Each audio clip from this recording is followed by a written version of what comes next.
So what do you think is the role of mindset in UPSC exam according to you? I am a first attempter. I appeared and I joined the IAS in one go at a very early age. Now I'm neither from the NIIT nor from an IIM nor from a very fancy university. So that brings us to the first question, sir. Do you think a person has to be a genius to actually be able to appear this exam and crack this exam according to you? No, I'm not a genius. My batchmates are not geniuses, nor are my seniors, nor are my juniors. We just need a well-educated person. Hello everyone. I welcome you all to this podcast. My name is Sumant and I'm the author of the book Unlock the Officer Within You. And as the podcast also goes, it is about unlocking the officer within you. And today is a very special podcast on the topic, what is a myth and what is a reality? So when it comes to UPSC preparation, there are a lot of myths which has been misunderstood as reality. And today we aim to address that. To help you address that, we have a very eminent personality with us, who is a 1984 batch IAS officer and who is a former secretary to Government of India, former UPSC member and also a former UPSC board member. And he is also the writer of the book Code of Ethics for Indian Civil Services. Today we have with us Mr. Sunil Oberoi, sir. Thank you, sir, for accepting my invitation and being a part of this podcast. Sir, first of all, when you read this book, sir, to begin with, what was your initial insights on the book? My first reaction was that this kind of a book was much needed. Number one, for the simple reason that all books that I've seen tell aspirants what to read, what book to read, how much to read, study for 10 hours, 12 hours. No book that I have seen talks about attitudinal transformation, which I find in this one particular book. Number two, it's even more important because it's a very, very neglected area, because the general emphasis is on studying and passing the exam. This book helps people understand it's not about studying and passing the exam, it's about a mindset. It also tries to say that a different exam need not be a difficult exam. So I think it will be a great help to every aspirant. Thank you, sir. Thank you for those insights. Just taking a cue from what you mentioned, sir. So what do you think is the role of mindset in UPSC exam according to you? Is it that someone from an IIT background or an IIM background already has a mindset because he's from that background, or someone from a lower background with no much education also can come and crack this exam according to you? No, I think I'll take my example first. I am a first attempter. I appeared and I joined the IAS in one go at a very early age. Now I'm neither from the NIIT nor from an IIM nor from a very fancy university. I am not a science student. I am an ordinary graduate. And that's why what I said about your book, I want to repeat here, is not about the kind of educational background, it's about a mindset. And don't call this an exam, I would call it a mind game. So if you can shift your attitude from exam to mind game, I think it's a very, very level playing field for anybody with any kind of background. Great. That's wonderfully said, sir. So here, when it comes to today's discussion, today we will be touching upon certain myths of UPSC exam, and I would love to help you all understand how these myths are not a myth, rather it's a reality, from Sunil Oberoi, sir. So today the first myth I like to discuss with you is about what is mentioned in the notification of UPSC, sir. UPSC notification says that all the questions can be answered by a well-knowledgeable person, but they never define that either in the syllabus or in the books or in the question paper. Sir, according to you, how do you define the word knowledge and how does someone understand that word? The UPSC notification says that a well-educated person should be able to answer without any specialized study. That's the language used. Yes. Now, well-educated, what does UPSC mean? That you are a graduate, you are from IIT, IIM, or what are you? Well-educated to UPSC means a person who is aware of what is happening around him. If you notice that the pattern of the UPSC questions, even in prelims, maybe some other day if we meet, I'll point that out. Many of them are not fact-based. Meaning UPSC is trying to tell you that the answer is in front of you, why don't you see it and write? Yeah. Correct? Yes. In that context, I think I will keep coming back to square one. I'll pick up this question just after you ask me 1 or 2 more questions. I'll be a bit more clear in explaining what I'm trying to say. Absolutely. So that brings us to the first question, sir. Do you think a person has to be a genius to actually be able to appear this exam and crack this exam according to you? To be a what? Genius. No, I'm not a genius. My batchmates are not geniuses, nor are my seniors, nor are my juniors. We just need a well-educated person. A person who's aware. Now, for example, now many people say that the syllabus of GS is very vast. Correct? If you look at it from my point of view, it is not very vast. It requires a general understanding of so many things. Correct? Yes, sir. So as I said, I'm back to square one. I am talking about, I don't have to be from IIT, IIM, etc. I have to be well educated in the sense of being well aware. And well aware, the beginning of being well aware is understanding the syllabus differently. Which again, maybe at some other time I'll explain. Because the moment we see the syllabus, we say, oh, it's too big. It actually is not. That is what the UPSC expects from a well-educated person, that you understand what you are trying to do and then go ahead and do it. Wonderfully said, sir. Thank you so much. So that brings us to the second question, sir. Sir, recently I had one of the parent who came with his third standard student child and told us, sir, I want to make my daughter prepare for UPSC from that age. So in this context, sir, according to you, does UPSC demands years of dedicated study from an early age, or how much duration do you think one person needs to tone up to the examination? Somebody from class 3, class 5, even class 10, I think is too early, number one. And here we have a parent putting his aspirations on the child without the child knowing what he'll do in future. It must be given time, number one. Number two, some people say we studied for 3 years, some people say they did it for 10 years, somebody says 12 hours a day, somebody says 20 hours a day, correct? Yes. Number one, it will depend on person to person, because in my case, it took not that much time at all. In fact, my time was very short. I must have studied for about 8-10 months at best. And again, as I keep telling you, I come back to square one. It depends on how you look at the syllabus, how you look at the questions and answers. Any parent saying that from class 3, 5, 10, I personally would advise don't. Let the child grow up, see the strengths and weaknesses, and then talk about it. Correct. Absolutely, sir. Well addressed. So here the point is, it's very subjective and person to person. It's not about how many years you have studied. It is about, are you thinking it in an outcome-oriented fashion of what is needed in the exam, right? Thank you, sir. So in this regard, according to you, sir, being from a UPSC board member perspective, right? What is your perspective on coaching institutes, and where do you think a person needs a coaching in this exam, according to you, sir? I think coaching should fit in with people who want everything in a very consolidated kind of a fashion. That definitely yes. Second, what I've noticed about coaching institutes, I've been seeing many of them from 2016. What I've noticed is that in a coaching institute, the emphasis is on keep studying, study this, study that, study that. Nobody pinpoints the other things that need to be done. I'll give you an example. As an examiner, I don't know where you have studied. I don't know what you have studied. I don't know how many years you have studied. I don't know how much money you have spent. All I know is what you write. I know nothing else. So I think coaching institutes are important, definitely, as I said, consolidate. They will become more important if they focus on the areas that UPSC looks at. Because I repeat, I am not looking at what you are teaching. I am looking at what the aspirant is writing. So if the coaching can shift the focus a bit more, I think they'll become much more relevant than they are today. Absolutely. Yes. Thank you, sir.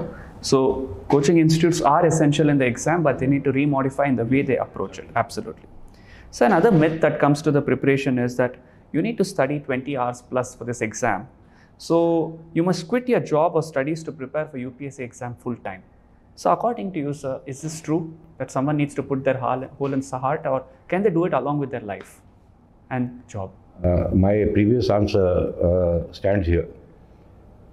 It's not the number of hours you are studying. Now somebody might take 20 hours, somebody might take 2 hours. It depends on how involved the person is in what he is doing. This 20-hour or 12-hour myth is going around because people have created it. Now, who in his right mind, which normal human being can study 20 hours? You can't. I can't even study 12 hours. I mean, there are so many other things a person has to do, number one. And number two, again, what I said earlier, the emphasis is not about studying X number of hours.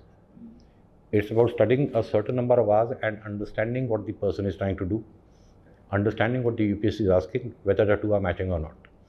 That might take you 2 hours, that might take you 6 hours. That will depend on person to person. Absolutely. So as Sunil Oberoi sir rightly said, I would like to put it in different words. UPSC exam is not difficult, it is different. If you don't understand the difference, it becomes very difficult. Thank you, sir. Absolutely. So here another thing comes that in India especially, if a person knows English, he is superior. So in this regard, according to you, sir, only English medium students do they have an advantage in this exam, or everyone has an advantage, sir, according to you? The total number of candidates appearing in a particular language, could be Hindi or any other language. You must look at the pass percentage from the total number of students appearing. Because majority appear from English, majority pass from English. Correct? And second, more importantly, somebody had asked me this question recently. Now let's say you're a Hindi medium aspirant, your copy will come to a Hindi medium examiner. It won't come to me because I'm English. And why would a Hindi medium examiner not want a Hindi medium student to pass? Correct? So two things I repeat. Number one, look at the number of people appearing and see the pass percentage. Things will fit into perspective. And second, as I said, if you are Hindi medium or Kannada medium, the examiner will also be from the same language. What would he have against you? Correct? That's my answer here. Agreed. Thank you. So I hope you understood that it's not the language that matters, it's your presentation and expression in whatever language you would like to say. Absolutely. So in this regard, another question comes, Delhi being a hub for civil services. Many people have this notion and a myth that the moment I go to Delhi, I have a very good chance of cracking it. So, or if I go to Delhi, I'm a serious aspirant. So in your opinion, sir, does a student need to relocate to Delhi and prepare for UPSC exam for a better chance? Certainly not. For the simple reason, now we talk about Delhi because we talk about UPSC. Now you talk about engineering, medical, we think of quota. Yeah. Correct? Yes. Meaning you can create that myth around any small town or any big city. Number one. Number two, what does Delhi have that let's say Bangalore doesn't have? Correct? I mean, there are good, intelligent people there, there's good faculty there also. Or maybe Hyderabad, or could be anywhere, Jaipur for that matter. Now, because of this myth, a great majority of aspirants are coming to Delhi. Again, if you take the law of averages, law of percentages, obviously 1 lakh people appear from here, percentage-wise more people get through. These are certain myths that need to be broken because there are many people from very poor families who come to Delhi to study. Many of them don't even pass. This myth needs to be broken not only from our perspective, but also from the perspective of the poor parents that this is not needed. You find equally good people across the country. Yes, absolutely. So it's a myth that just because coming to Delhi makes you an officer, rather it is about your understanding of the exam and how you're preparing for the exam. Wonderful. Thank you, sir. So, and here UPSC is about uncertainty, is what it is said. So in this regard, when this uncertainty or the preparation of the mind of this uncertainty, people have misunderstood as luck. So in your opinion, sir, what is the role of luck for UPSC according to you? I keep giving my own example all the time. The more the exam came closer and the more I got a feel of the exam, the more confident I became that I would pass. And I did. Number one. Number two is not about the uncertainty of it. I think people get carried away or people get into some kind of a vicious circle because of the nature of the exam, in the sense one cycle takes 1 year. So people get bogged down. You reach up to the interview this year, but if you fail, you again start back from the prelims. So one is this very lengthy process. Second, because a large number of people don't get through this myth, it's a matter of luck. Now, if I don't pass, I'll say it was my bad luck. If I pass, I'll say what a great man I am. So let's be rational about what we hear and what we do. I don't agree with the luck factor. I can, to a very large extent, assure you, give me 5 good students, I'll make all 5 pass. So that's all I can say here. Absolutely, sir. That's great. Thank you for that, sir. So here another thing, you were a student and you were an UPSC examiner and a UPSC board member. Would you be able to tell, as on the other side of the table, what do you see in a student when they come to the interview and how do you judge them, sir? Is there any subjective angle involved there or an objective angle involved there in judging a student? A mix of both. Now the UPSC notification itself says somewhere directly or indirectly that your knowledge has already been tested in the written part, correct? Now if the knowledge is tested there, So what am I testing in the interview? And that is why I don't call it an interview, I call it a personality test. Now, where knowledge is concerned, nobody will know everything, including in your optional subject, very obviously. So what am I looking at from the UPSC board's perspective is your comfort level, and very importantly, that you are not telling lies. Sometimes people try to lie their way out of questions. Then I'm looking at you're not wasting the time of the board by going round and round, saying the same thing. I'm also looking at how honest you are in admitting that you don't know an answer. So I'm looking at your overall personality. In fact, when the marking is done after the candidate leaves the hall, nobody says that he out of 10 he couldn't answer 5 questions or 10 questions. Only the overall personality is assessed. And usually all the board members, 9 times out of 10, have the same impression about the candidate. Now, I myself, it's a story in my batch that has been going around, that the chairman had asked me about 7-8 questions, out of which I knew none. And the smartest thing I did was to keep admitting that I didn't know. Had I kept trying to beat about the bush, it would have taken a lot of time. He would have caught on in a minute I was lying. So when I think back, be honest, be to the point, don't waste the board's time. Try to look comfortable. Don't go by what coaching institutes say, your hand should not move, your leg should not move, your eye should not move. The more natural you are, the better you are. Absolutely. Thank you, sir. That was so clear and raw. So the more natural you are, the more the chances of you getting into the interview board. Wonderful. So in this regard,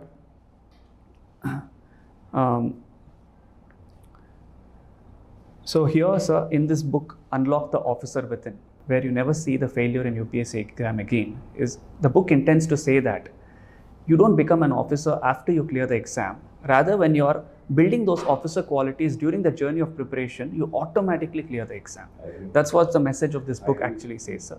In this regard, would you be able to throw some light on what are the routines and mindset that we need a student can build during? See, when we joined the academy, we talk about OLQs or officer-like qualities from day one. Now, OLQs can't really be taught in the sense geography can be taught, for example. Now, as an aspirant, if I'm not, if I handle the pressure, if I do things smartly, if I believe in myself, if I, from day one, decide in my mind that yes, I will pass sooner or later. These are OLQs, these are officer-like qualities. Don't take the stress. What an aspirant must do, an officer must also do. So there's a great parallel between it. Wonderfully said, sir. Thank you for objectifying that for us. Students, I hope sir's words acted as a guiding light for all of you about what is a myth and what is a reality. So always remember that if something is very difficult in UPSC exam, that means you're doing it wrong. So it's all about understanding things with clarity and taking the right help at the right time by parking aside that intellectual ego. When you are able to seek out for help, you'll actually be able to move in the smartest way possible. I hope this podcast helped you all. Thank you, sir, for making time and coming here, for launching the book Unlock the Officer Within, and for sharing the students how to unlock the officer within them. Thank you, sir. Thank you for making the time. Very kind of you to have me here. Thank you, sir. Thanks so much.